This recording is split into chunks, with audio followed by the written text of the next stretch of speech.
Qué bendición es poder estar juntos nuevamente en una transmisión de la porción que corresponde a esta semana, la porción del Pentateuco. Acuérdense, porción del Pentateuco que corresponde a esta semana.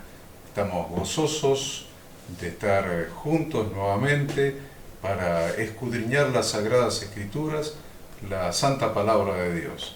Es una bendición poder hacerlo todos los días, por supuesto. Todos los días es una bendición poder estudiar la Biblia, estudiar la Palabra de Dios, pero de una manera muy especial cada sábado a la mañana, como lo hacemos, porque tenemos una disciplina de estudiar una de las 54ª porción en que se ha repartido el Pentateuco para estudiarlo sistemáticamente. Así que los saludo y les deseo que tengan un encuentro hermoso y que lo que digamos les resulte de utilidad.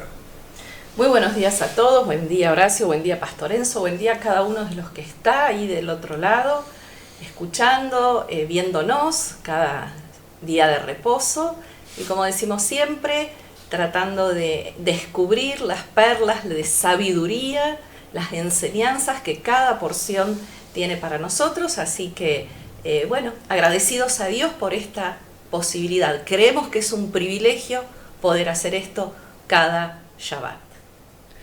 Buenos días, Ada, buenos días, Horacio, buenos días a toda la linda audiencia que ya están desde temprano, ahí conectados muchos de ellos. Saludamos a toda la gente linda que siempre se va conectando y comparte con nosotros esta hora y media. A prepararse entonces con lapicera, con un anotador, la Biblia, cosas fundamentales que tenemos que usar en esta enseñanza de hoy. Y hoy, como siempre, es una hermosa lección donde vamos a ver una vez más cómo Dios nos habla del final desde el comienzo, o sea, desde el principio, o sea, desde el Génesis, nos va hablando del final. Así que atentos porque hoy vamos a tener una espectacular porción bíblica para compartir. Qué bueno, y bueno, yo no sé si la gente sabe, pero no combinamos el estudio. El Pastor Enzo realiza su estudio, Ada realiza el estudio que transmitimos nosotros, y realmente esa combinación de la visión bíblica hace que se enriquezca muchísimo más. Es igual que lo que sucede en cada reunión congregacional, donde cada aporte, por eso dice que hay hermanos cuando os reunís. Uno tiene salmo, otro tiene doctrina. El aporte de cada uno siempre enriquece el conocimiento y siempre edifica. Así que gracias por estar y pasa ya a hacer la introducción. Bien, esta porción semanal es la número 5 y lleva por nombre Hayei Sará, que significa la vida de Sara. Las lecturas que vamos a estar abordando, vamos a estar estudiando, o en realidad ya usted estuvo estudiando durante toda la semana, Génesis capítulo 23, versículo 1, a Génesis 25, versículo 18. Luego, Primera de Reyes 1, del 1 al 31, y Mateo 1, del 1 al 7. Mateo 1, del 1 al 17. Del 1 al 17. Es interesante notar acá que en la porción tanto de Génesis, ¿no? Siempre decimos como la porción de los profetas como la porción del Nuevo Testamento están perfectamente alineados, y vemos que esta porción de Génesis, donde habla de la vida de Sara y donde vamos a ver la esposa para Isaac, esto se relaciona con la porción de los profetas, dado que está relatado ahí en Primera de Reyes la situación de sucesión en el trono, ¿no? O sea, así como Abraham estaba preocupado para encontrar una matriarca para Israel que se casara con Isaac, vemos en Primera de Reyes a David preocupado, o más que preocupado, ocupado por quién iba a sucederlo en el trono, que fue su hijo Salomón, quien iba a dirigir ¿no?, a gobernar como rey de Israel. Y también vemos todo esto conectado en la porción de Mateo, porque esta parte, esta porción del capítulo 1 de Mateo, vemos una genealogía, ¿no? Y básicamente esta genealogía va a demostrar la ascendencia de nuestro Mesías, de Jesús, descendiendo de Abraham y descendiendo del rey David, ¿no? Las dos grandes figuras del pueblo de Israel y dos grandes condiciones que debían cumplirse en el Mesías. Vemos esas dos condiciones cumplidas en Yeshua. ¿Qué temas abarca la porción de la Torá? La muerte de Sara y la compra de una sepultura, la búsqueda de una esposa para Isaac, los criterios de selección de Eliezer para esa esposa, Rebeca supera la prueba, Labán, la recapitulación que hace Eliezer, Isaac y Rebeca, Abraham vuelve a casarse, la muerte de Abraham y la genealogía de Ismael. Se inicia esta porción con la muerte de Sara y el gran anhelo de Abraham de enterrarla como correspondía, en un lugar digno para alguien de su nivel. Para adquirir la sepultura adecuada, Abraham se vio forzado a negociar con Efrón, que era una persona codiciosa, y Abraham pagó el precio que Efrón le pidió. Luego Abraham miró hacia el futuro y se ocupó de encontrarle una esposa a Isaac. Muy bien. Qué cantidad de temas podemos desarrollar aquí, ¿no? No sé, Enzo, si querés arrancar con algo o arrancamos ya con el capítulo 23. No, vamos, arrancamos nomás. Claro. Con la escritura, así ya la gente sabe de los versículos que vamos a estar compartiendo. Bueno, hoy venimos muy inspirados, así que vamos a todo el capítulo 23, ¿eh? Todo el capítulo 23.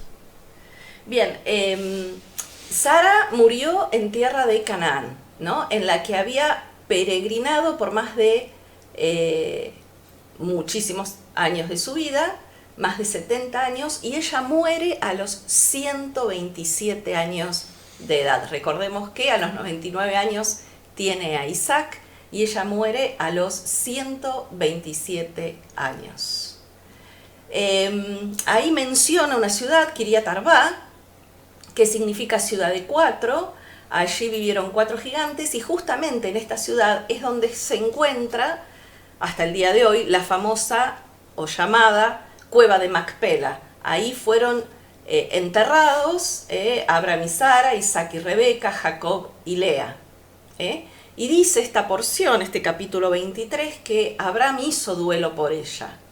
Él se encargó de adquirir un sitio donde sepultar a Sara y necesitaba la cooperación de los descendientes de Het, hijo de Canaán, quienes gobernaban en ese momento esa región.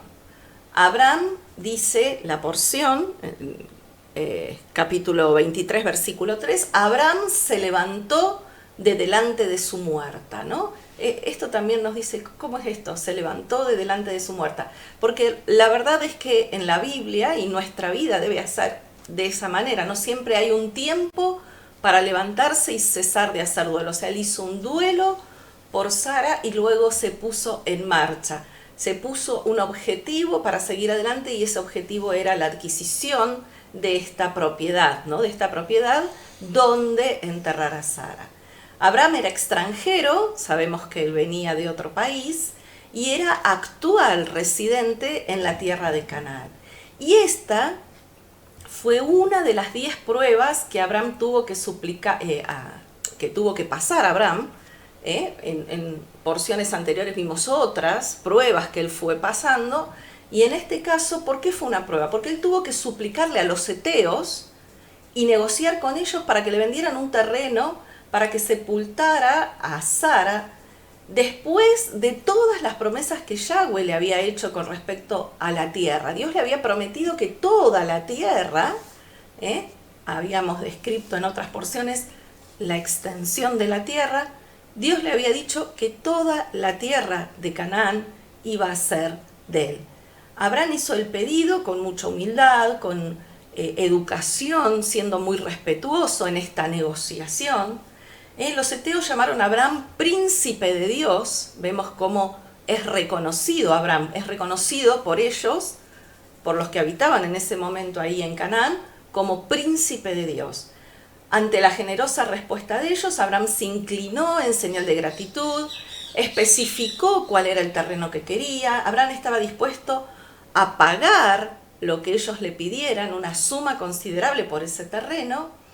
Efrón le ofreció todo el campo juntamente con la cueva. Y Abraham insistió en pagarle por la heredad, incluso un precio justo por ella. Pues que Abraham, sabemos, era rico en plata, era rico en oro, y podía pagar lo que se le pidiera por el campo. Abraham adquirió toda la parcela por el precio total que había sugerido Efrón, aunque ese precio fue exorbitante. Pagó 400 shekels de plata, es lo que nos dice aquí el capítulo 23. Y este trato que hizo Abraham con Het, o con los hijos de Het, mejor dicho, con Efrón y los hijos de Het, se hizo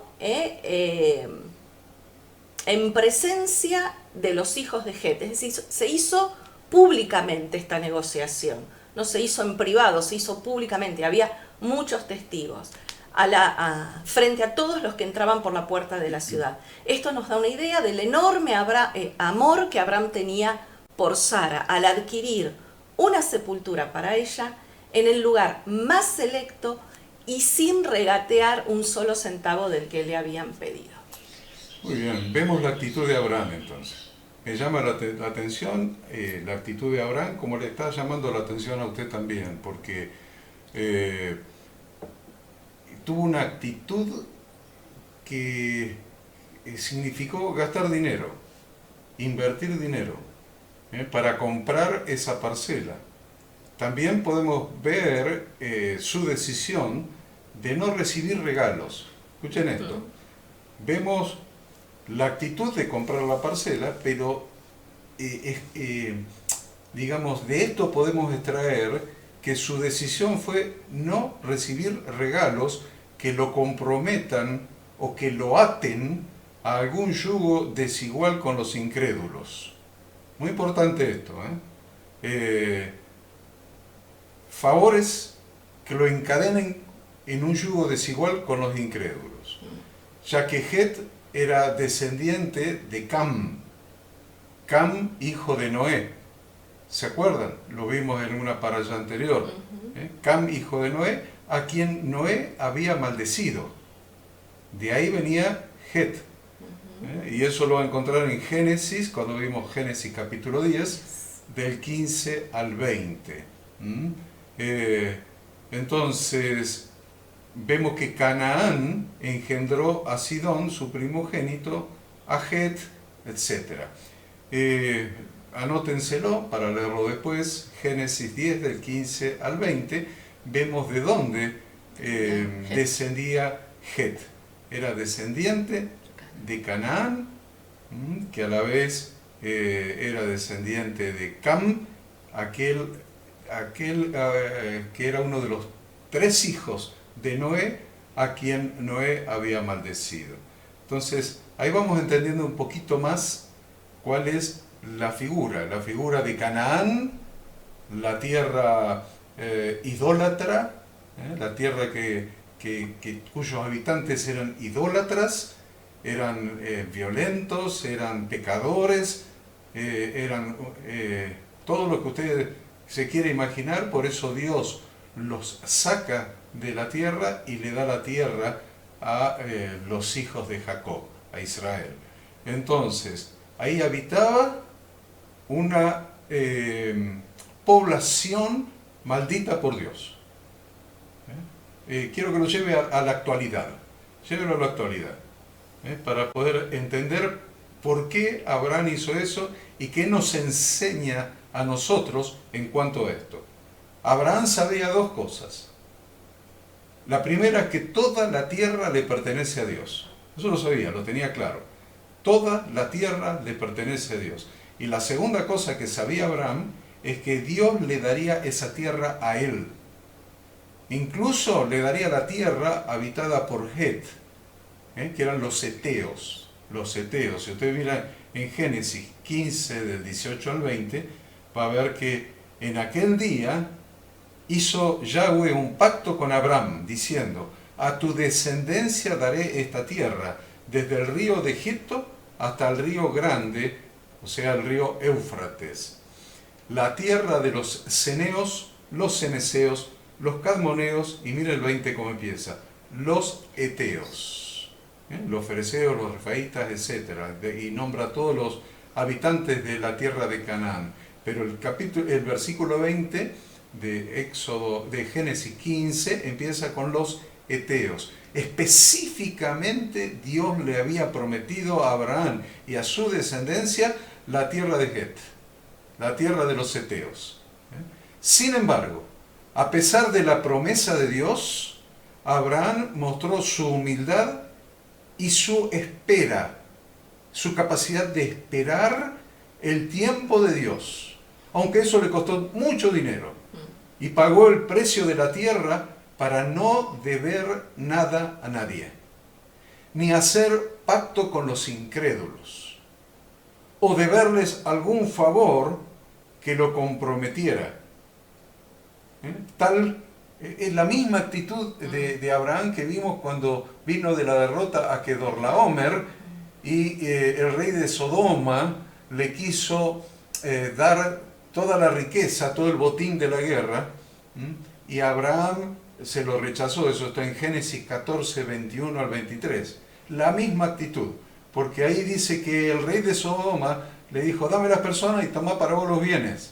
Y respondió Abraham al rey de Sodoma: he alzado mi mano a Yahweh, Dios Altísimo, creador de los cielos y la tierra, que desde un hilo hasta una correa de calzado nada tomaré de todo lo que es tuyo, para que no digas: yo enriquecí a Abraham. Vemos la misma actitud que consiste en no deber favores a los pecadores, a los incrédulos, a los idólatras, a los que se oponen al Dios Altísimo. Ningún favor. Tu prosperidad, tu riqueza, tu bendición proviene de Dios y solamente de Dios, de nadie más. Entonces, ¿qué vamos a notar acá? ¿Qué vamos a notar? Que el primer palmo, la primer porcioncita de terreno que poseyó Abraham en Canaán fue una sepultura. Está fuerte eso, Enzo. La primer posesión, la primer propiedad que tuvo Abraham en la tierra prometida fue una sepultura. Y la segunda cosa, que fue el único terreno que allí poseyó, aunque toda la tierra le había sido prometida por Dios en propiedad. ¿De qué nos habla esto? Esto nos habla de que, tal como nos dice Hebreos capítulo 11, del 13 al 16, Abraham esperaba la promesa que Dios hizo a Abraham. Dios la había entendido correctamente, no como nosotros la entendemos hoy. Abraham había entendido que la promesa de Dios era una tierra mejor, una tierra por venir, una patria mejor. Esto es la patria celestial. Él la entendió desde el principio. Por eso él sabía que la tierra era de Dios y se tenía que pagar para enterrar a su esposa, lo pagaba, porque él no estaba aferrado a lo material, sino que esperaba una patria celestial. Eso está en Hebreos 11, del 13 al 16. Dice que aspiraba a una patria mejor. Dice, a ver, conforme a la fe murieron todos estos sin haber recibido lo prometido, sino mirándolo de lejos y creyéndolo y saludándolo y confesando que eran extranjeros y peregrinos sobre la tierra, sobre la tierra. Porque los que esto dicen claramente dan a entender que buscan una patria, pues si hubiesen estado pensando en aquella de donde salieron, ciertamente tenían tiempo de volver, pero anhelaban una mejor, esto es, celestial. Padre celestial. por lo cual Dios no se avergüenza de llamarse Dios de ellos, porque les ha preparado una ciudad. Y ahí le dejo esto al pastor Enzo. Abierto al pastor Enzo, porque es hermoso que saber que estamos en este preciso momento rumbo a esa ciudad, rumbo a esa tierra prometida. Qué importante que es cuando estudiamos, porque acá estamos leyendo semanalmente los capítulos y cuando los leemos vemos muchas cosas que en realidad a veces no vamos al fondo en cada una de estas cosas y por ahí nos gustaría. Hay muchas cosas, muchas riquezas que tiene esto. Por ejemplo, la edad que nombra de Sara, no creo que Dios haya permitido escribir la edad simplemente para que sepamos a cuántos años murió, nada más, sino porque tiene un trasfondo también eso, que obviamente no nos vamos a detener en esos detalles, pero los que les gusta estudiar, hay materiales que tenemos también para poder compartir más cosas de esta, ¿no? Y lo que está diciendo Horacio realmente es muy significativo porque acá observamos todo observamos. Primero, la tierra le fue dada a Abraham en la promesa, ¿cierto? O podemos decir al pueblo de Dios. Abraham en este caso no tuvo problema de pagarlo, porque también distinguimos ciertas cosas que antes de llegar al punto que Horacio decía que íbamos a recalcar, ¿no? Ya la tierra él ya sabía era de Dios, pero él estaba pagando porque él tenía el concepto de que la tierra es de Dios, pero los vivos estos me quieren dar algo que no es de ellos, es de Dios, me pertenece por promesa a mí, pero me lo quieren dar y después me van a pedir con el tiempo favores o devoluciones o me lo van a quitar porque simplemente es de ellos. Entonces, una escritura y testigos fue lo mejor que podía hacer Abraham, que nos deja una enseñanza esto también a nosotros, ¿no? Porque vemos cuando los políticos van hacia las iglesias, cuando llegan tiempos de elecciones y demás, con algo para dar, para compartir, pero sabemos que vienen con la actitud que estamos viendo en este caso. Y nosotros tenemos que tener esta forma de vida que nos muestra Abraham en estas cosas. No, yo no quiero nada de ustedes porque sé que con el tiempo después me van a pedir cuenta. Esto también tiene que ver inclusive en los hermanos. Recuerdo hace muchos años para una construcción en mi casa, quería construir la parte delantera, vino un hermano y era creyente, el hermano, buen hombre y buen albañil, porque a mí me interesaba un buen albañil y también un buen hombre, ¿no? que tuviera más seguridad. Y entonces le pareció raro a él cuando yo le pregunté el precio, me dijo el precio, cuando le dije cómo te lo pago, porque uno no da todo el dinero para que te hagan el trabajo, se va dando a medida que se va cancelando, entonces me dijo cómo, mira, ahora al inicio esto, la mitad esto y terminado esto. Entonces yo fui, anoté todo y cuando fui a mostrarle a él lo que habíamos hablado, que yo lo había escrito, él me dice, pero eso no hace falta. Y le digo, no, claro que no hace falta, pero yo lo escribo, lo lees vos, lo leo yo y yo lo guardo. Dice, nunca va a hacer falta, hasta el momento en que uno de los dos se olvidó de lo que hemos hablado. Entonces pasó un tiempito y se olvidó el hombre de lo que me había dicho. Entonces recuperar ese papel y mostrarlo dejó claridad entre los dos. En este caso éramos hermanos, no es el caso de Abraham, estaba hablando con gente que había sido maldecida, entonces había que tener cuidado también más que nada con ellos. Entonces nos deja muchas enseñanzas, pero también nos deja, para mí, la más importante de todas, ¿no? Nosotros sabemos y entendemos que siempre lo digo, lo repito y doy vuelta con este concepto porque es un concepto muy mal enseñado. Yo lo tuve mal enseñado durante muchos años. Cristo viene y nos vamos al cielo y se termina todo y que se la arreglen acá abajo en la tierra.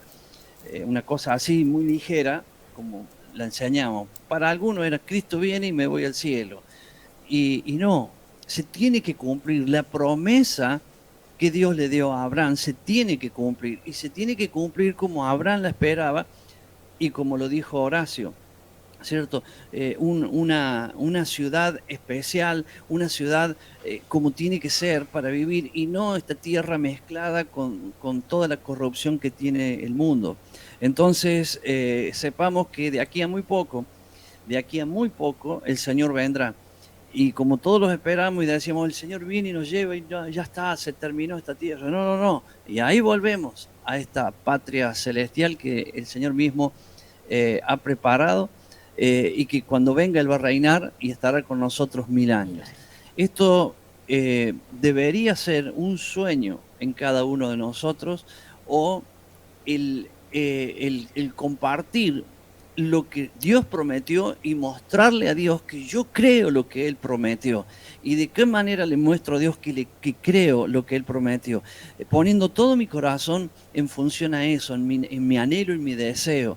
Hoy el mundo está mirando el mundial que empieza esta semana, no sé si mañana, empieza. Y no digo que no, eso es algo que pasa en el mundo y generalmente uno está informado, pero vemos cómo hace todo el marketing, hace que la gente se concentre en un punto para que no vea lo otro que está pasando en el mundo.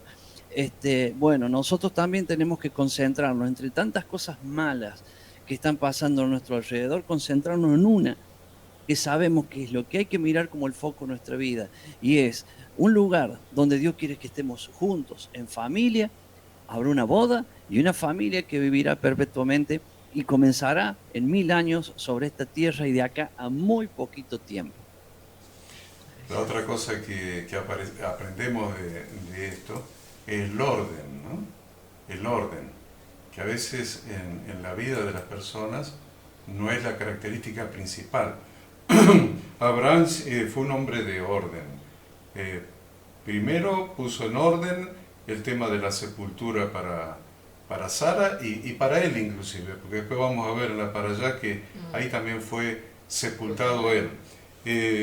Y después que terminó este tema, tenía un hijo que era ya medio grandecito, ¿vieron? La verdad dice que Sara lo tuvo a los 90 años.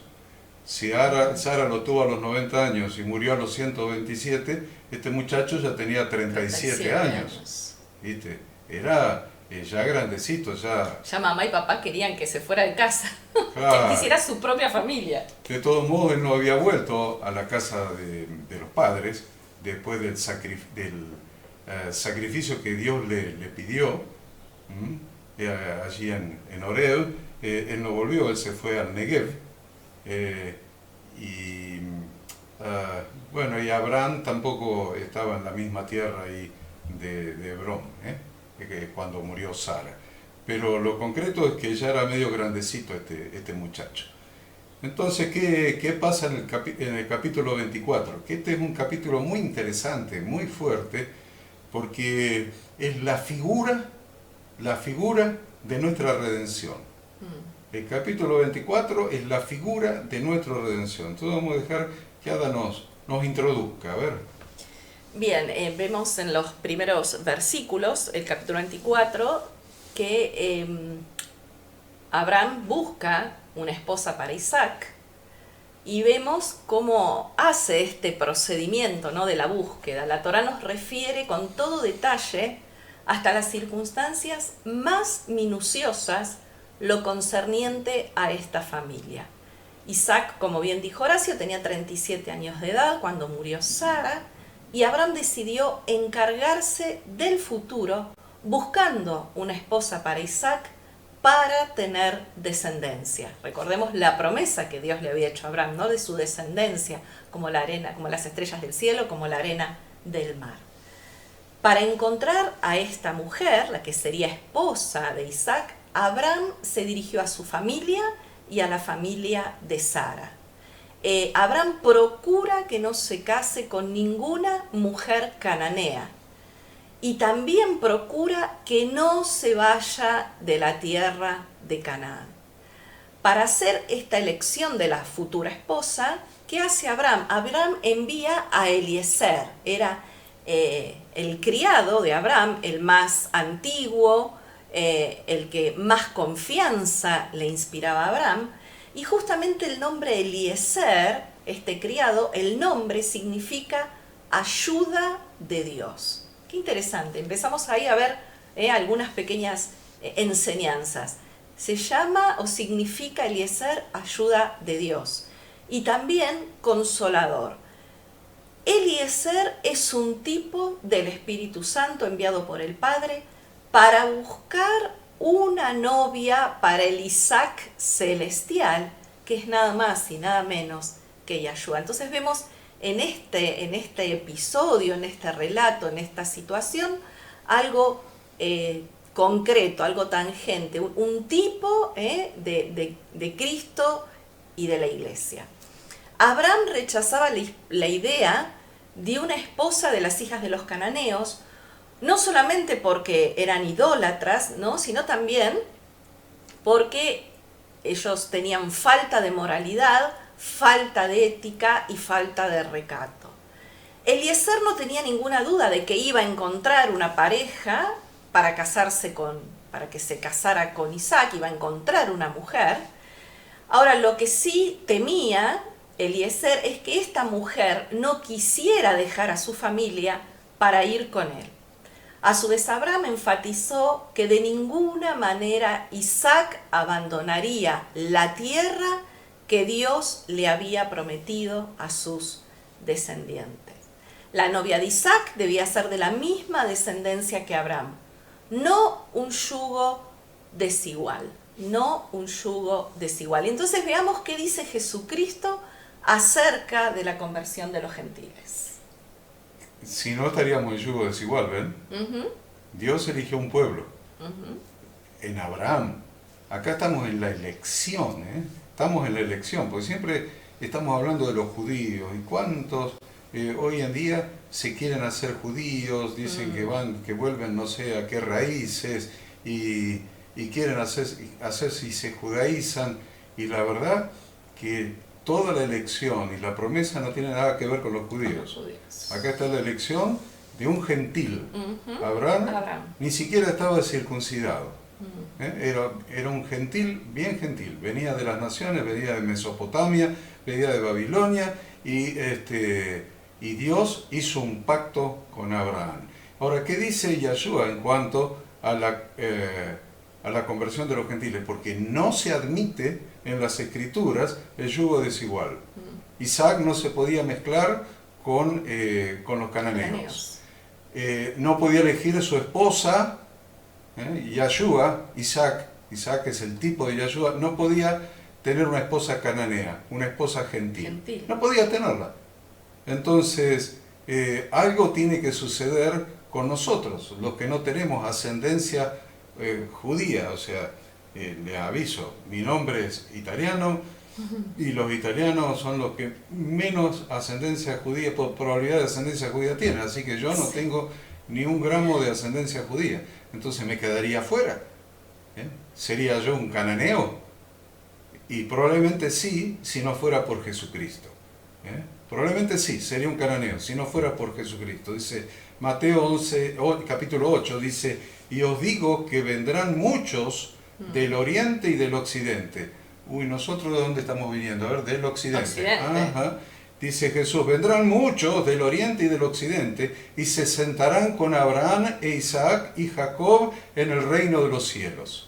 Mas los hijos del reino serán echados a las tinieblas de afuera, allí será el lloro y el crujir de dientes. ¿Qué está hablando? Está hablando de la conversión de un centurión que vino a pedirle un favor, un milagro a Jesucristo. Y Jesucristo, mirando la fe del centurión, de este soldado romano, dice: ven, como este que vino, bueno, van a venir muchos y se van a sentar con Abraham, con Isaac y con Jacob. Y así hemos venido nosotros, a través de Jesucristo, a sentarnos con Abraham, con Isaac y con Jacob. Por eso el apóstol Pablo, en el capítulo 3 de Gálatas, dice que ya no hay judío ni hay griego. No hay judío ni hay gentil. No hay esclavo ni libre. No hay varón ni mujer. porque todos vosotros sois uno en Cristo Jesús. Y si vosotros sois de Cristo, ciertamente linaje de Abraham sois y herederos según la promesa. Es muy interesante esto, muy fuerte.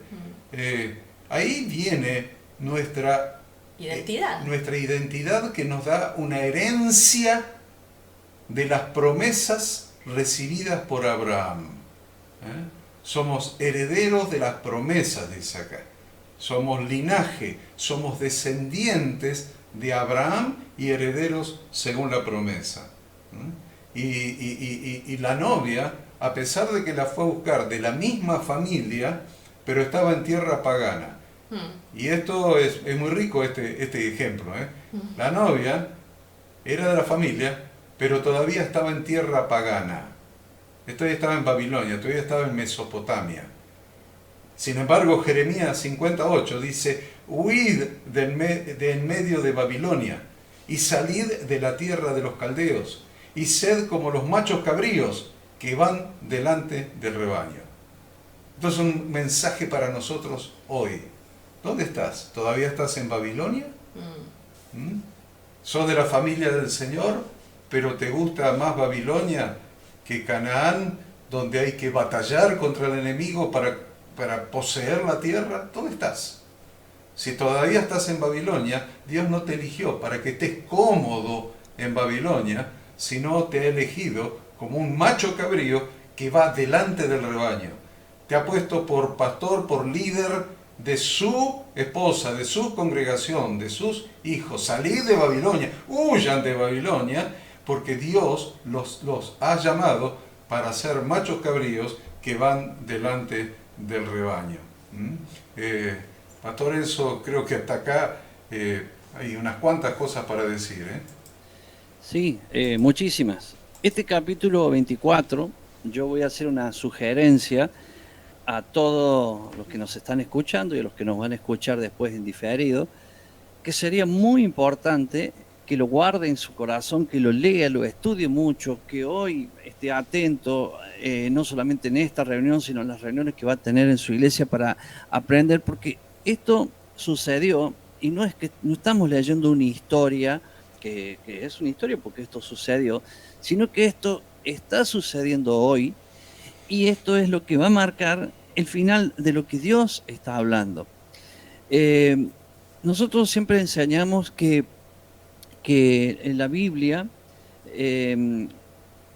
tenemos que observar no solamente la palabra, o sea, lo que se está diciendo, sino que entender que tiene que ver con la cultura de lo que se está hablando para dar una verdadera interpretación a lo que nos está hablando el Señor. Por ejemplo, acá estamos viendo una cultura que muchas veces la asimilamos como cultura de los pueblos, que en realidad sí lo es en este caso, pero yo voy a hablar de otras culturas, como por ejemplo nosotros tomar mate, cuando llega el 25 de mayo y las fechas patrias, un locro y unas cosas así, tiene que ver con nuestra cultura, vestirse de gaucho, de todas esas cosas que tienen que ver con una cultura, pero entendamos que esa cultura que nosotros tenemos ha sido enseñada por los tiempos, por las ocasiones que han sucedido, pero este pueblo fue Dios quien le enseña cómo ellos tienen que vivir y se formó una cultura que a veces creemos que es de ellos, pero es que Dios se lo enseñó. Por ejemplo, el padre le buscaba esposa al hijo.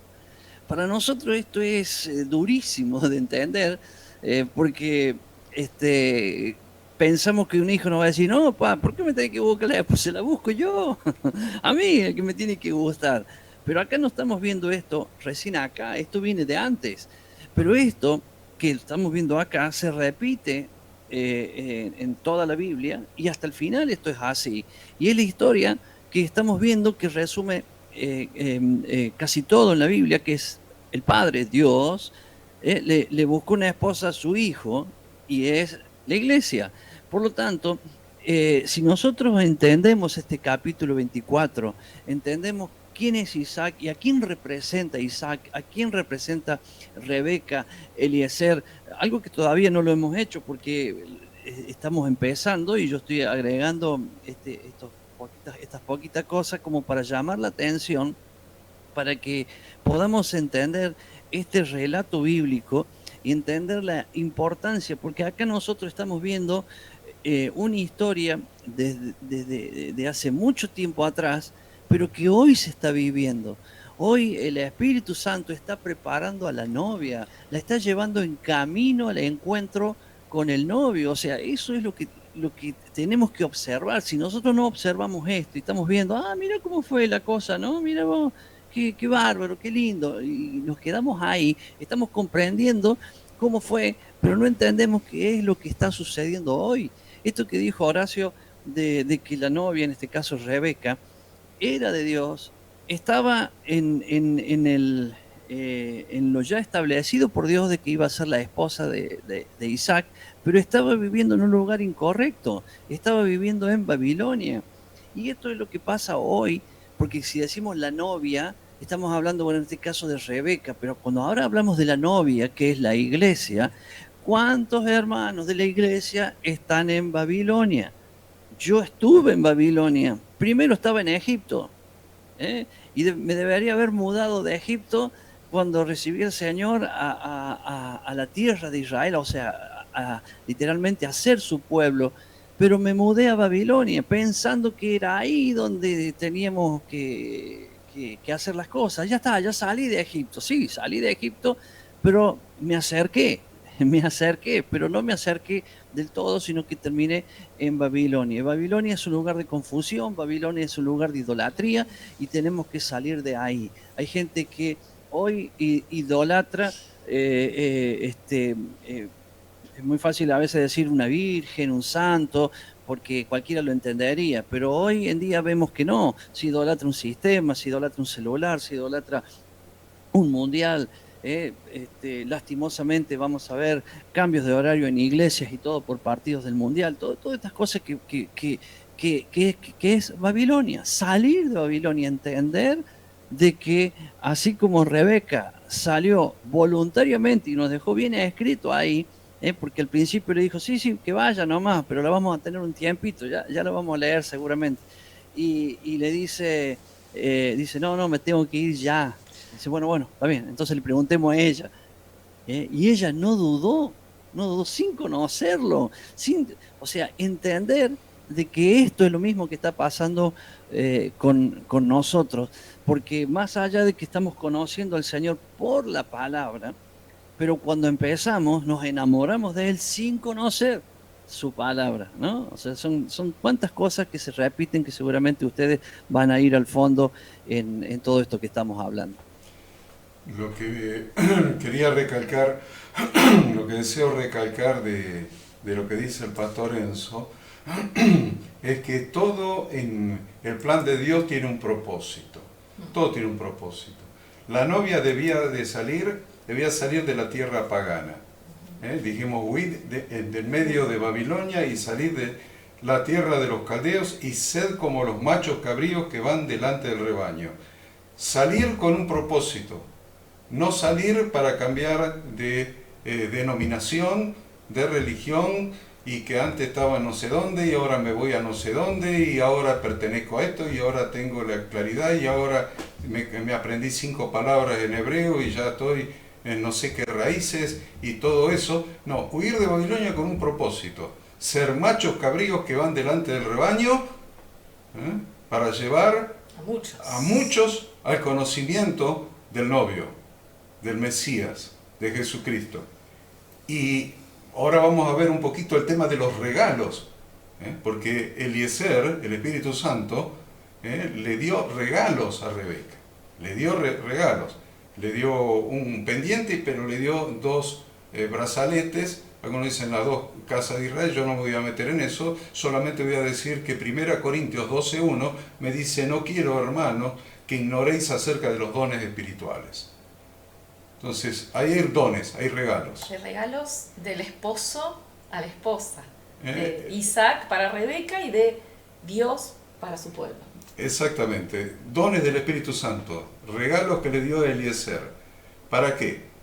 Porque te saca de Babilonia con un propósito y te capacita para que ejerzas ese ministerio, esos dones, Es ese propósito de Dios que tiene con tu vida el Señor, de que seas como los machos cabríos que van delante del rebaño. Bueno, vamos a lo que todos estaban esperando. Vamos a la boda. Vamos a la boda. Lástima que no hay, no está la fiesta. No está la fiesta, no estamos invitados ahora, pero ya estaremos en la boda del Cordero. A ver. Sí. En realidad acá todavía no llegamos a la boda, estamos eligiendo. Acá tenemos el momento entonces donde Eliezer sale, va a cumplir ese encargo que Abraham le da. Eliezer sale a buscar la novia. Y vemos claramente que Eliezer fue fiel a Abraham. Una vez que él recibió el encargo, él y todos los que lo acompañaban se pusieron en camino con un equipaje apropiado al objetivo de su negociación. Y dice el versículo 11, hizo arrodillar los camellos fuera de la ciudad, junto a un pozo de agua. ¡Wow! A la hora de la tarde, la hora en que salen las doncellas por agua. Eliezer, qué interesante, otra cosa para que anote ahí. Eliezer fue a buscar esposa para el hijo de su amo junto a un pozo de agua. ¿Y qué es este pozo de agua? Lo hemos dicho muchas veces y lo volvemos a repetir. El pozo de agua es símbolo de la Torá. Jeremías 2:13 dice, porque dos males ha hecho mi pueblo. Me dejaron a mí fuente de agua viva, la Torá, y cavaron para sí cisternas rotas que no retienen agua. La esposa debe buscar agua del pozo, es decir, de la Torá, no de religiones o de interpretaciones de hombres que se ponen en lugar de la palabra de Dios. Eliezer no estaba interesado en una muchacha adinerada para Isaac, sino que prefería a alguien de medios modestos, la clase de joven que estaría dispuesta a ir a extraer agua ella misma en lugar de enviar a sus sirvientes para hacerlo. Eliezer llegó a una buena hora, dice que llegó a la tarde al lugar de su destino y se sentó junto a un pozo de agua para considerar cómo se las arreglaría para llevar a buen término el asunto que tenía entre manos. Entonces, ¿qué es lo primero que hace Eliezer cuando llega ahí junto al pozo de agua? Nos dice el versículo 12, Eliezer rinde a Dios un reconocimiento en una singular oración. Así que si usted puede, ahí lea del versículo 12 al 14. Eliezer dice, oh Jehová Dios de mi señor Abraham, dame, te ruego, el tener hoy buen encuentro y haz misericordia con mi señor Abraham. He aquí, yo estoy junto a la fuente de agua y las hijas de los varones de esta ciudad salen por agua.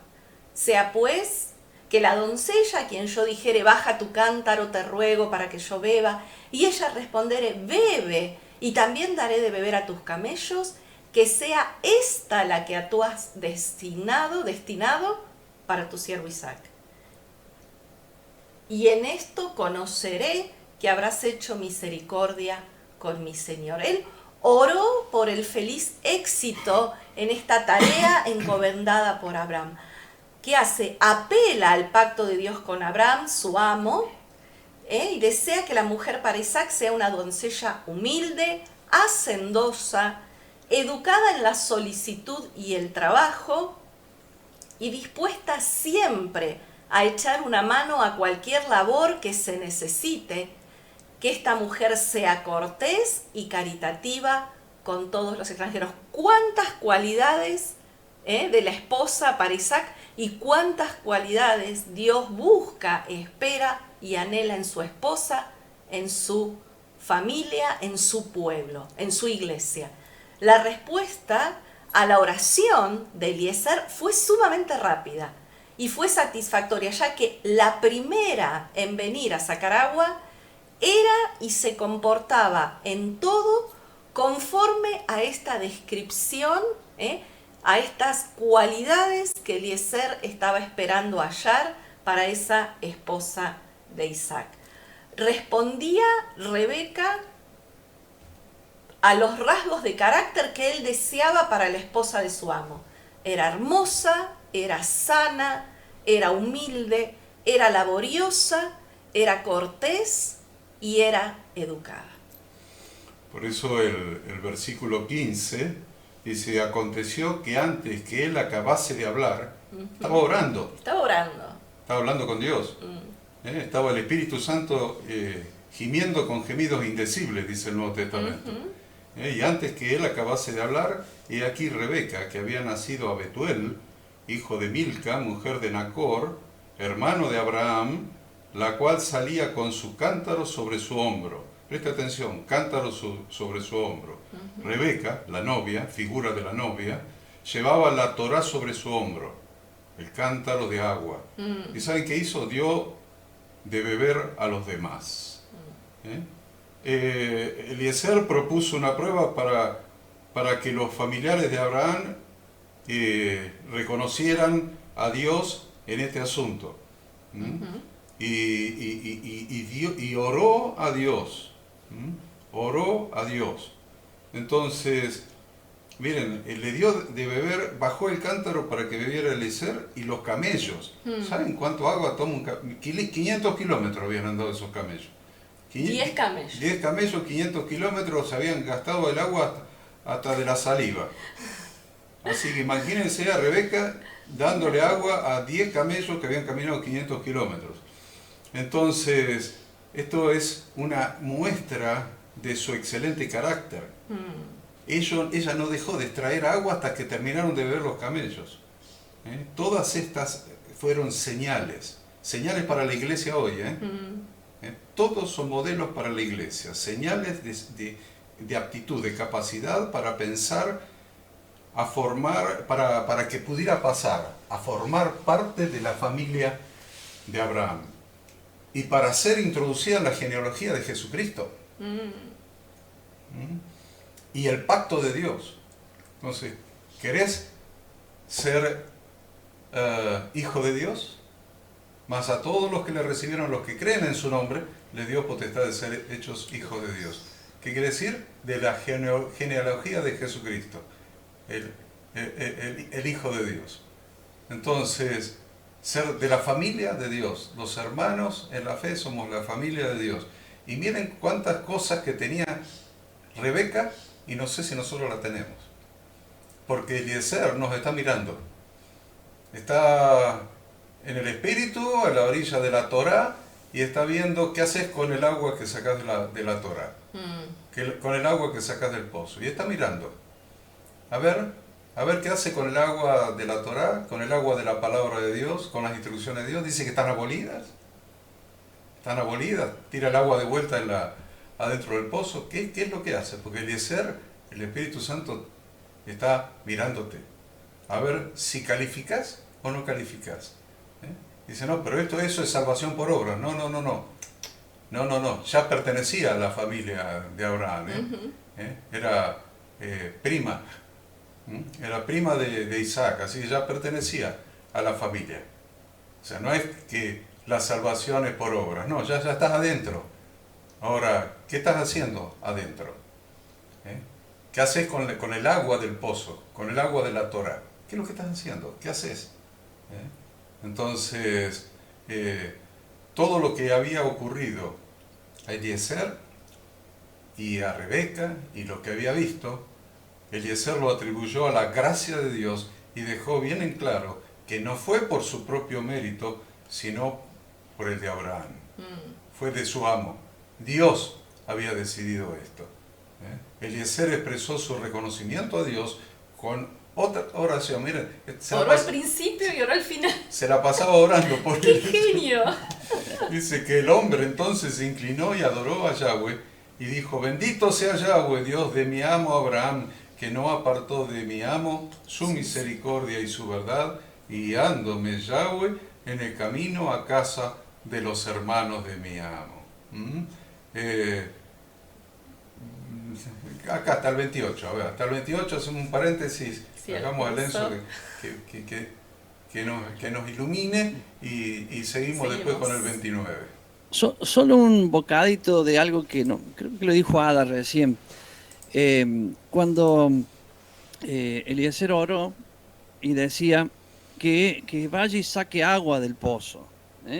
Entonces, no que alguien saque por ella, sino que ella saque agua. Ese fue el detalle que yo observo y quisiera ampliarlo un poquito, nada más. Cuando alguien saca agua del pozo, es un trabajo nuestro, no de otro. No es que otro me enseñe. Claro que me van a enseñar, no quiero decir que esto no se debe hacer, porque sí, se debe enseñar la palabra, que justamente es lo que está diciendo Horacio. Bueno, a ver, sacó agua del pozo, ahora ¿qué va a hacer con el agua? Bueno, debe enseñar.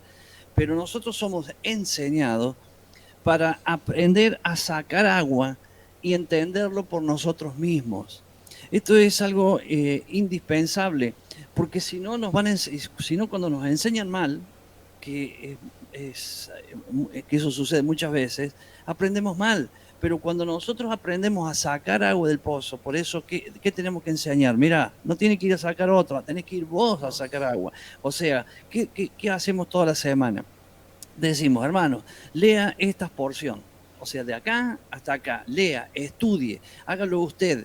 Cuando nosotros estamos hablando, la gente está escuchando, y cuando está escuchando va a entender lo que ha leído, ampliar eso, y después va a ir de nuevo al pozo y va a tomar agua y va a entender que es la palabra la que está hablando su corazón y no determinada persona, aunque determinada persona también está hablando de la palabra. Pero la idea de Dios es que aprendamos a sacar agua del pozo. Entonces, este es un detalle muy importante, porque Rebeca acá no representa a una persona cualquiera, sino que representa al pueblo de Dios. Representa a lo que sería la quejilá, a lo que sería la congregación, lo que sería la iglesia. Son todas palabras que son la misma, que a veces se utilizan para distraer en algunas otras cosas, porque entendemos que a veces hablamos de iglesia y pensamos que estamos hablando de tal o cual iglesia. Es el cuerpo.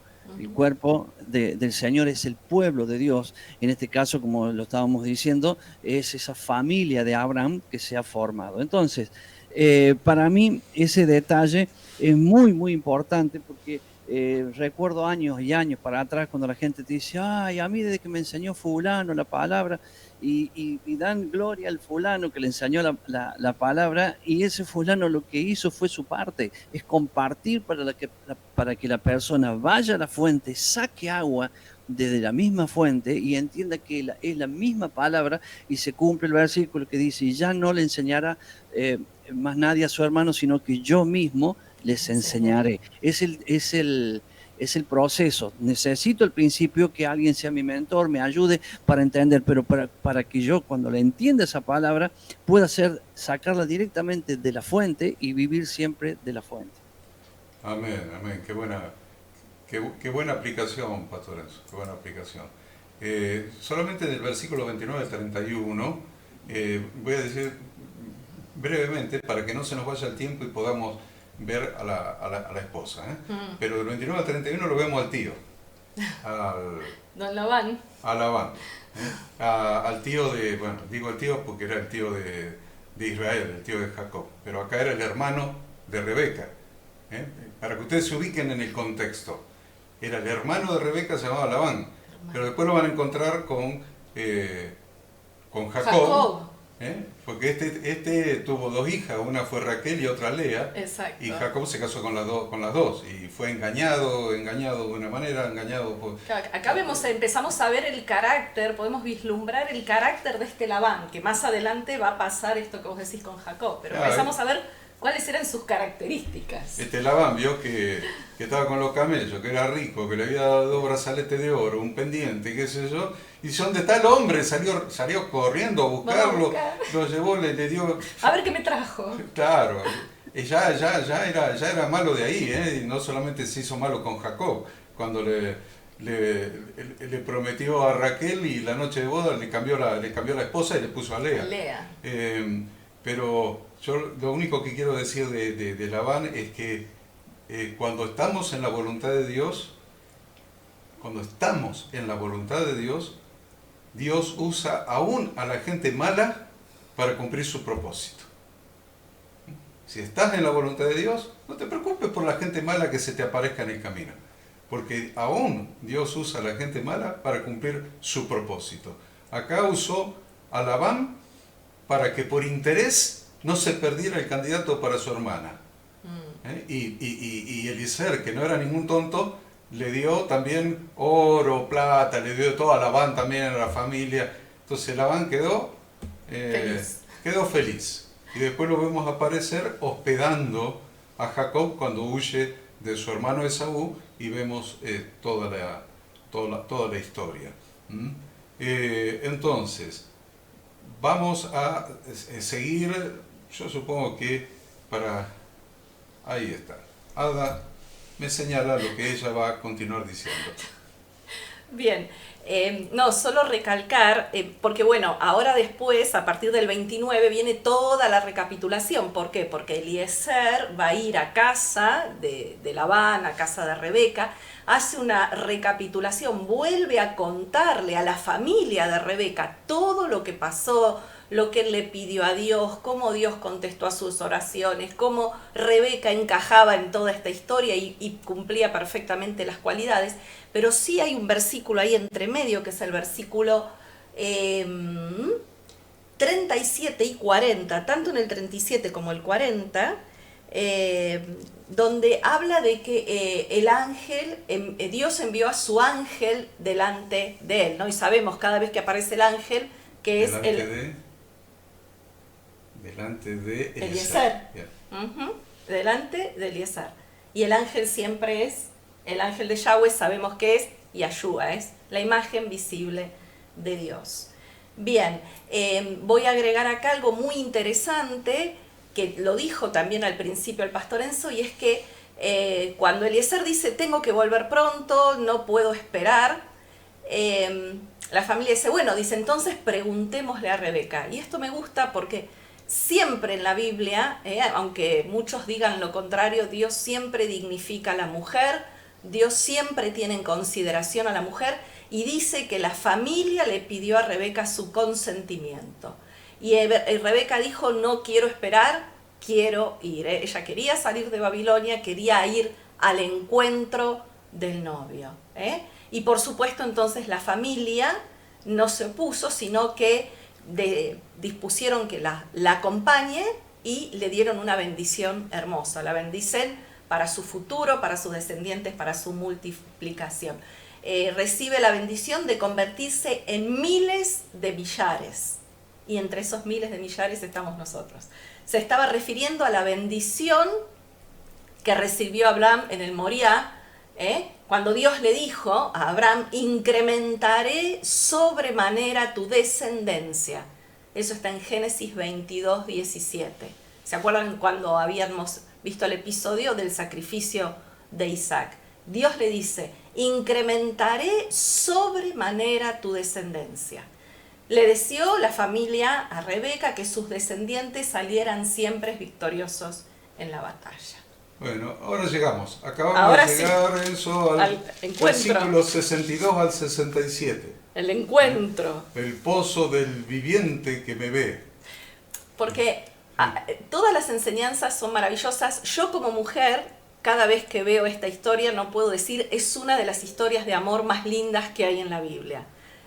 Me conmueve, me apasiona y despierta mi admiración y gratitud a Dios por Él, por cómo es. Leo los versículos para que Ada nos empiece a explicar. A ver, 62 al 67. Y venía Isaac del pozo del viviente que me ve.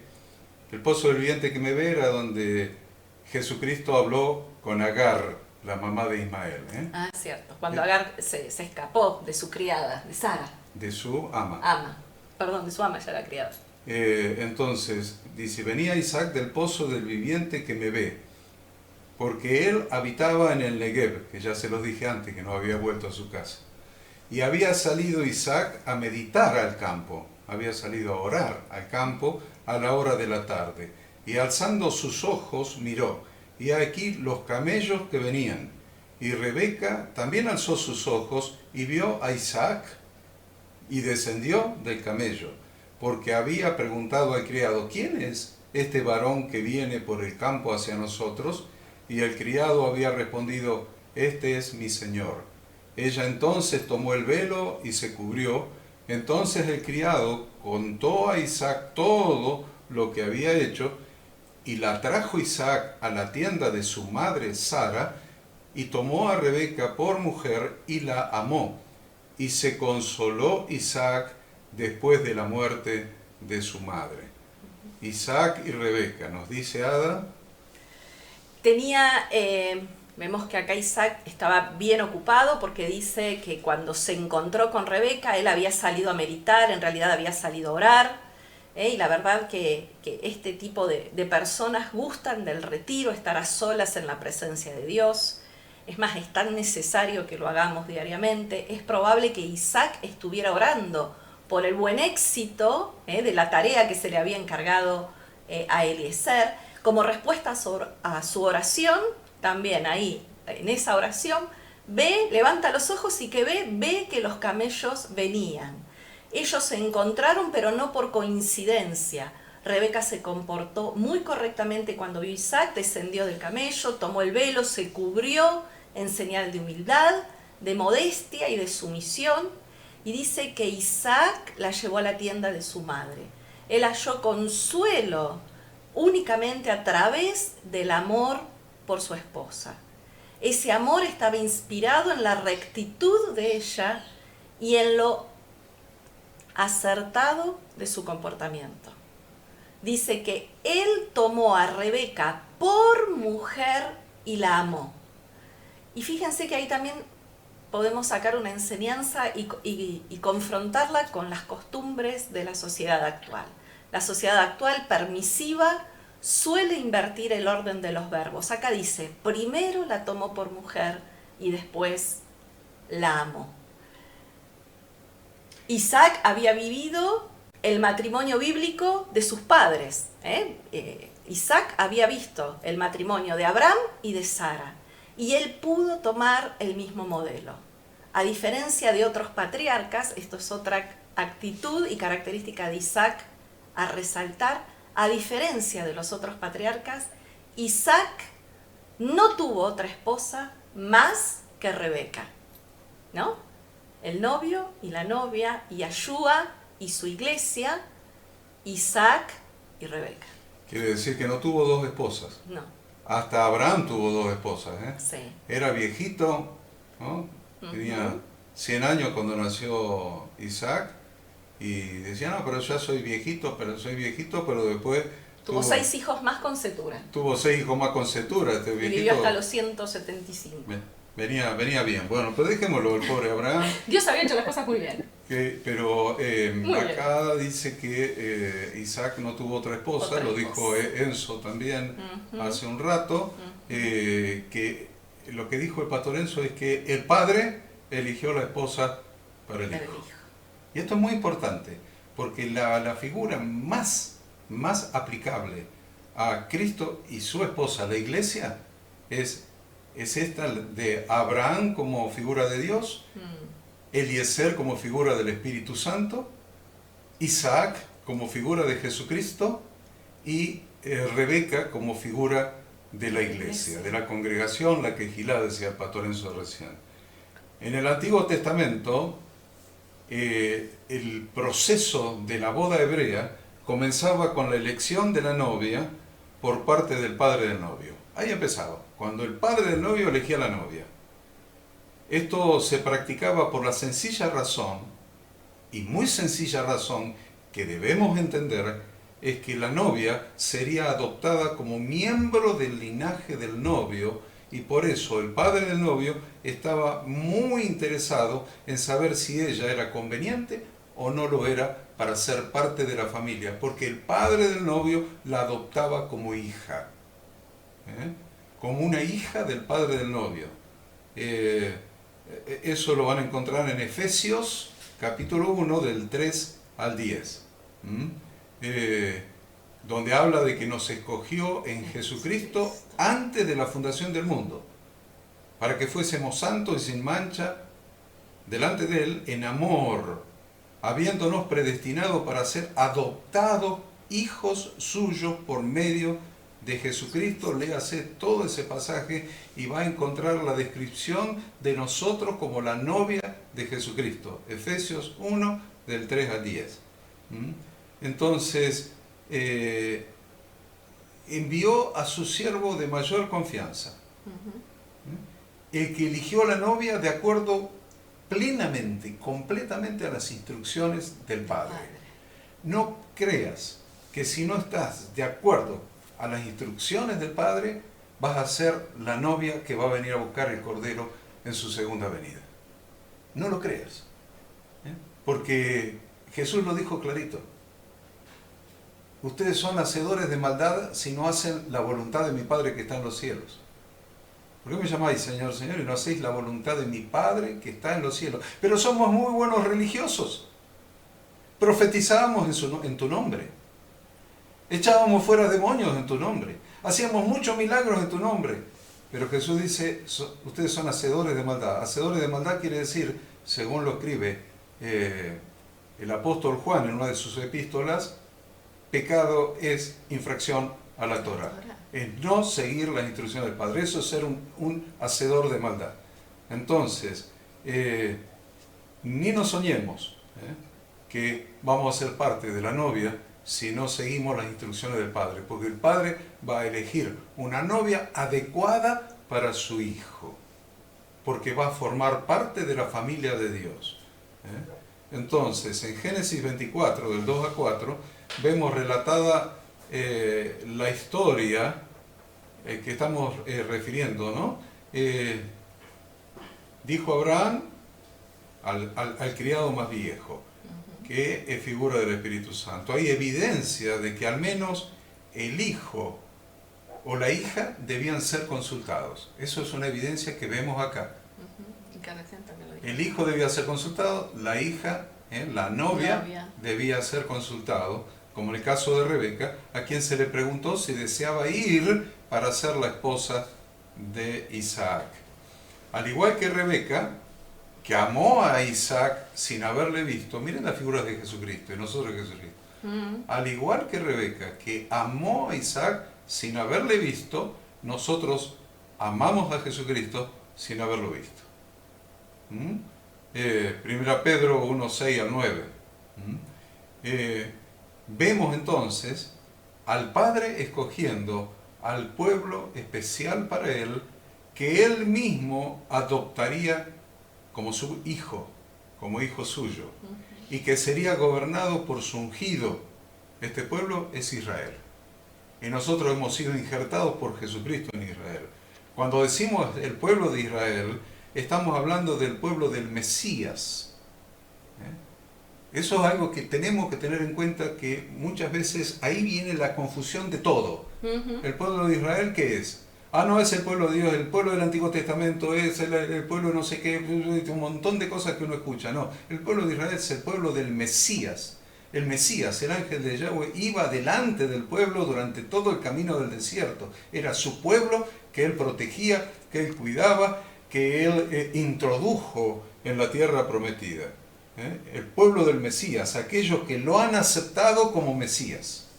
No estamos hablando de una nacionalidad, un país, una cuestión política, un país, ¿cómo se llama? Un pasaporte, una partida de nacimiento. No, estamos hablando de aquellos que son parte del pueblo del Mesías, de Jesucristo, el que lo han adoptado como Mesías, como el ungido de Dios para gobernarnos.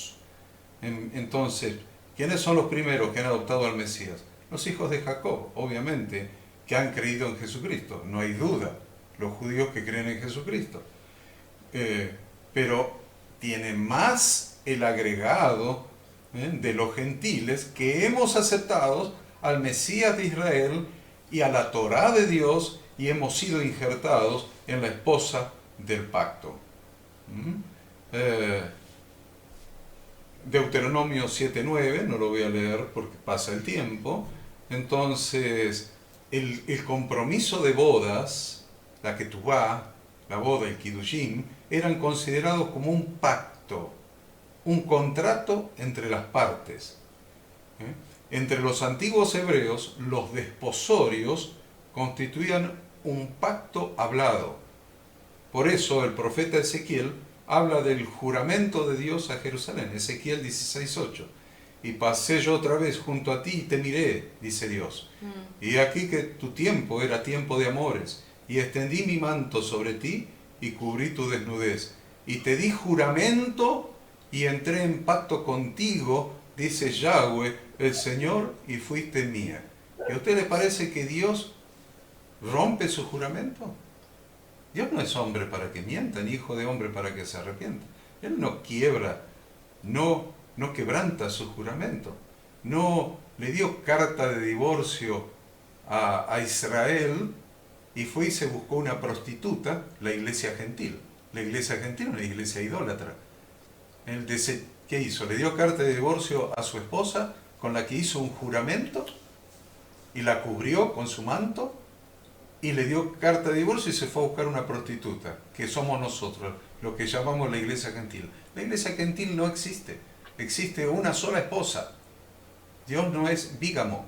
Tiene una sola esposa para su hijo. Y si no pertenecemos a esa esposa, estamos afuera. Por eso Jesucristo nos injertó, y como hacía falta el pacto de la circuncisión, en su circuncisión, dice la Escritura, fuimos todos nosotros circuncidados. Y nos introdujo en su pueblo. Yo voy a hacer un paréntesis acá para dejarlo hablar a Lorenzo, se lo voy a hablar yo solo, pero tengo ahí un rato más describiendo a la esposa, describiendo este pacto de bodas con Jesucristo. Ya está claro en esta parte que hemos avanzado la importancia de por qué tenemos que conocer este capítulo bien, porque acá hay muchísima información en este capítulo. Por ejemplo, en el versículo 62, en la Biblia que yo tengo acá, dice, y venía Isaac del pozo del viviente que me ve.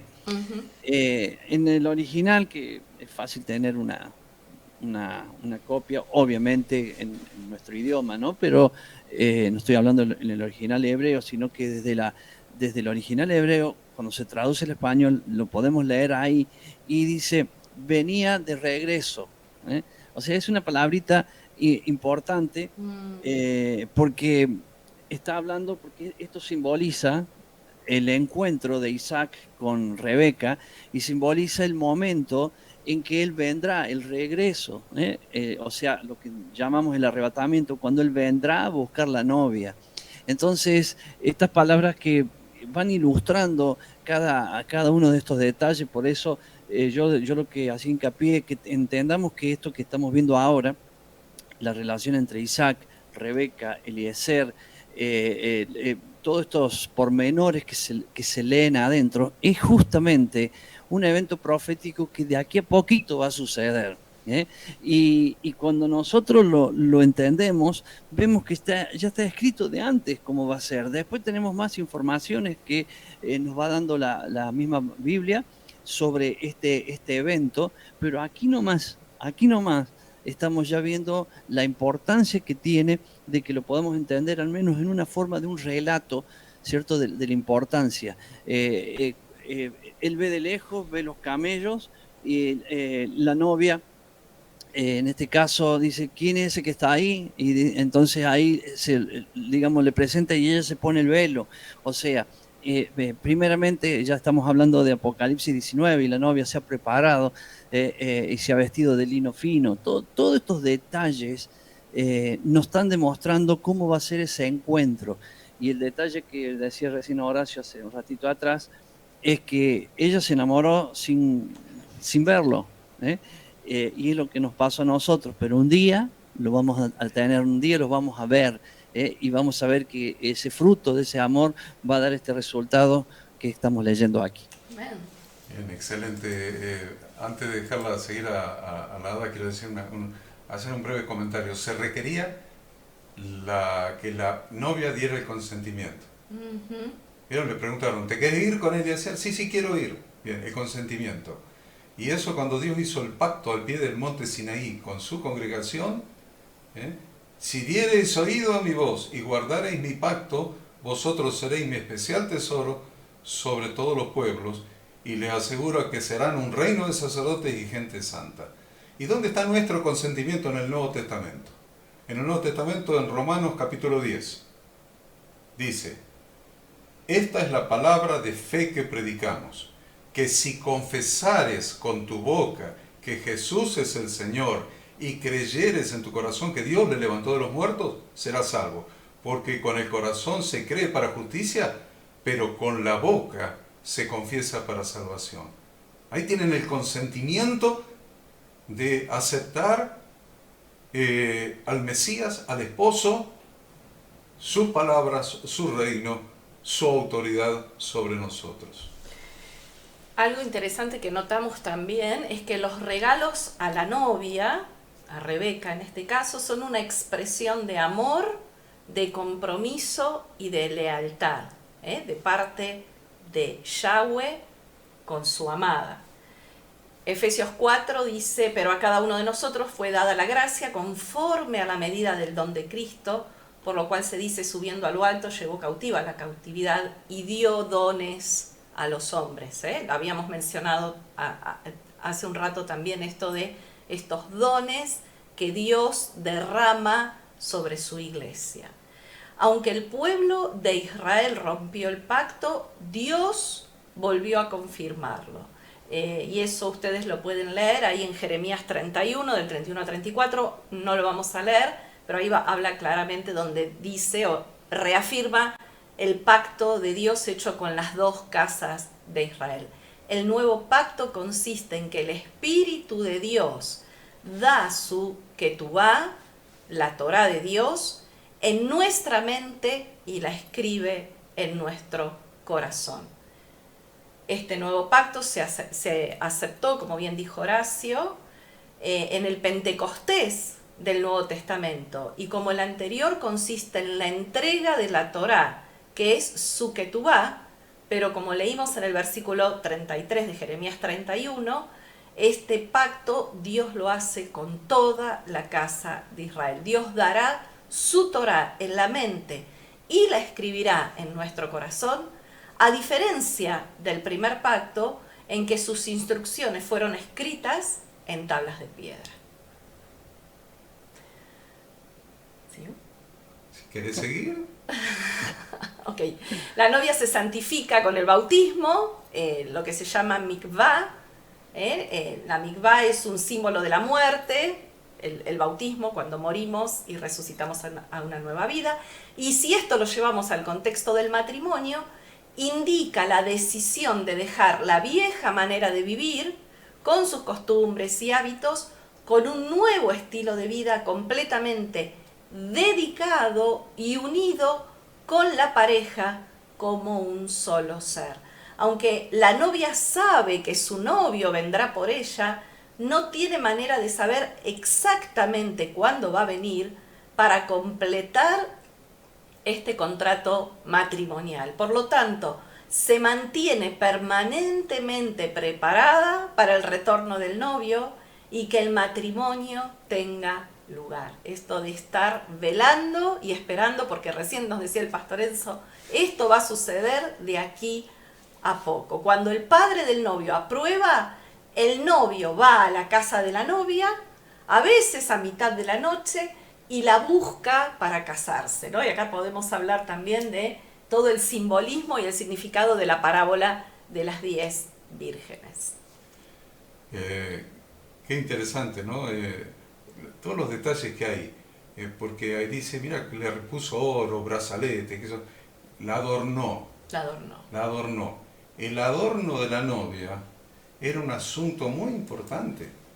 Era costoso, era primoroso y tomaba mucho tiempo adornar a la novia. Sí. El vestido de la novia era lo más especial. Hasta el día de hoy sigue siendo así, porque el vestido de la novia era lo más especial. Porque el vestido de la novia siempre era recordado, y recordado más por la novia que por los demás, la que más recordaría. Por eso Apocalipsis 21:2 dice, yo Juan vi la santa ciudad, la nueva Jerusalén, descender del cielo de Dios, dispuesta como una esposa ataviada para su marido. La importancia del atavío, de la preparación, del adorno, de la vestimenta, de la vestimenta, las joyas. Entonces, qué hermoso que es eso que mencionaba el pastor Enzo, porque lo quiero leer en la Biblia, ¿no? En 1 Tesalonicenses 4, 16, 17, ese encuentro donde venía Isaac y venía el Espíritu Santo trayendo a Rebeca, dice, y alzó sus ojos, por un lado uno, y alzó sus ojos y se vieron. ¿Quién es el muchacho que viene? Creo que tu hermano Enzo tiene una canción, ¿no? ¿Quién es ese muchacho que viene ahí? ¿Y quién es esa mujer? Y ese encuentro, dice, porque el Señor mismo con voz de mando, con voz de arcángel y con trompeta de Dios, descenderá del cielo, y los muertos en Cristo resucitarán primero. Luego nosotros, los que vivimos, los que hayamos quedado, seremos arrebatados juntamente con ellos en las nubes para recibir al Señor en el aire, y así estaremos siempre con el Señor.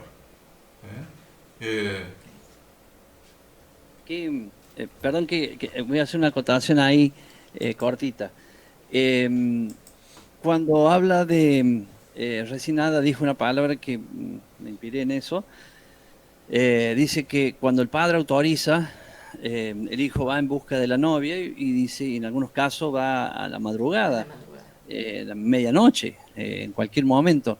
Y eso tiene una explicación, porque ambos, la novia está esperando ansiosamente al novio y no lo espera, bueno, tiene que llegar a tal hora, no tiene un horario, entonces la espera se hace constante. Y el novio, cuando el padre le dice, anda a buscarla, o sea, podés ir a buscarla, dice, sí, bueno, pero mira, son las 2 de la mañana, mejor voy mañana temprano. No, ¿por qué? Porque es la demostración también de la ansiedad de ir a buscar la novia. Estamos viendo uno y el otro que están ansiosos de encontrarse, pero falta la voluntad del padre que diga, este es el momento. Eso quería destacar. Fantástico. Y bueno, no puedo dejar de mencionar un aspecto fundamental, que tomaban la copa de vino. Tomaban la copa de vino. Es un detalle. Es muy importante porque en la ceremonia de boda se tomaba la copa de vino. Y este era un detalle fundamental de la ceremonia.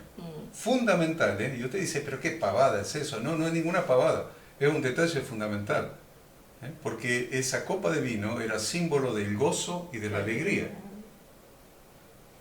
¿Y por qué símbolo del gozo y la alegría? Porque ese gozo y esa alegría inconmensurable había sido reservada para ese momento. Estoy hablando de la boda del Cordero. Estoy hablando de nuestra boda como iglesia con Jesucristo. Estoy hablando de ese vino que vamos a tomar en ese momento, que va a tomar el esposo, en ese momento. El momento de mayor gozo en el corazón de Jesucristo. Porque Él padeció, pero en su corazón tenía los hijos que iba a llevar a la gloria. Él tenía en su corazón la visión de esta ceremonia de bodas, en la boda del Cordero. Y miren, usted dice, no, pero Él no va a tomar la copa de vino. No va a tomar, porque la copa de vino fue su muerte. Podéis beber la copa que yo... No, hacen una mezcla, una ensalada rusa. Miren, le voy a decir qué va a hacer el Señor Jesucristo en esa boda. Va a tomar el vino de gozo, símbolo de gozo, de alegría, cual nunca en la historia de la humanidad hubo ni habrá, ni hubo antes ni habrá después de ese momento glorioso de la boda del Cordero. Mateo 26, 29. Y con esto yo termino. Mateo 26, 29. Y os digo, dice Jesús, y os digo que desde ahora no beberé más de este fruto de la vid hasta aquel día en que lo beba nuevo con vosotros en el reino de mi Padre. Ahí está el vino de las bodas del Cordero. Pastor Enzo. Simplemente también, así como lo decís vos, para despedirnos, es recalcar lo que usted ya habrá escuchado, todos ustedes desde el otro lado, de lo que hemos podido compartir. Y no es todo. Usted tiene que buscar en este capítulo 24 muchísimas cosas más que seguramente las va a encontrar, porque usted va a ir a sacar agua del pozo, como hablamos hace un rato. Y esto es importantísimo. ¿Por qué? Porque este es el fundamento de nuestra vida. Estamos aquí hoy esperando ese momento. Cada vez que comemos el pan y bebemos de la copa, que lo hacemos bien seguido, sabiendo lo que eso representa, que es Él en medio de nosotros, recordamos su muerte, su resurrección, pero también recordamos su pronta venida. ¿Y por qué? Porque ese también es el anhelo de la novia. Somos la novia y estamos esperando su venida. Todo el día y todo momento es tener esto presente, porque cuando sea el momento del padre que diga, anda a buscar la novia, Él no va a esperar ni siquiera, voy a hacer esto y voy. No tiene nada por delante. Es el momento en que Él vendrá a buscarlo. Ese deseo del novio también tiene que estar en el corazón de la novia, y yo creo que lo está. Amén. Bendiciones para todos. Amén. Amén. No deje de congregarse hoy, y aluciendo a esto que vimos, cada uno vaya a esa reunión congregacional con su cántaro lleno de agua, con esa agua que extrajo de esta porción, juntos. Beban, sigan bebiendo de la sabiduría de la Torá. Gracias por estar. Que Dios bendiga a cada uno de ustedes y nos veremos nuevamente la próxima semana.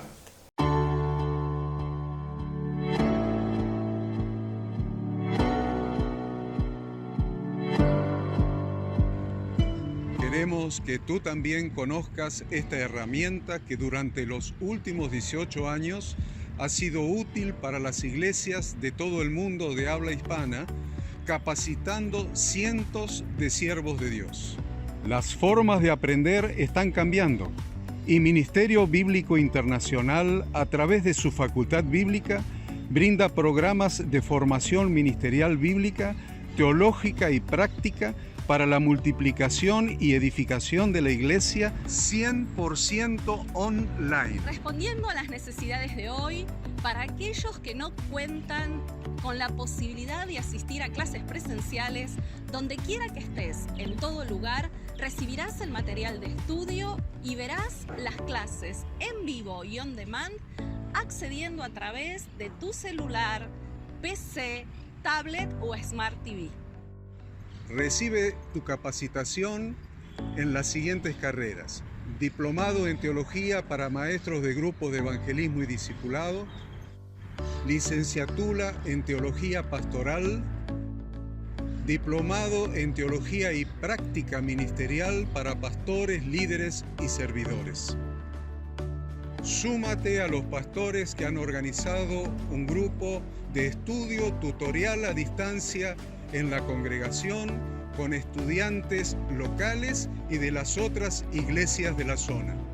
Esta es tu oportunidad como seguidor de Cristo para comenzar tus estudios y completar tus exámenes desde la comodidad de tu hogar y en los horarios que tengas disponibles. Súmate al liderazgo de este tiempo y adquiere las habilidades, herramientas y valores necesarios para impactar el mundo con la palabra de Dios y transformar la vida de aquellos que creen al Evangelio. Para más información, ingresá a facultadbiblica.com.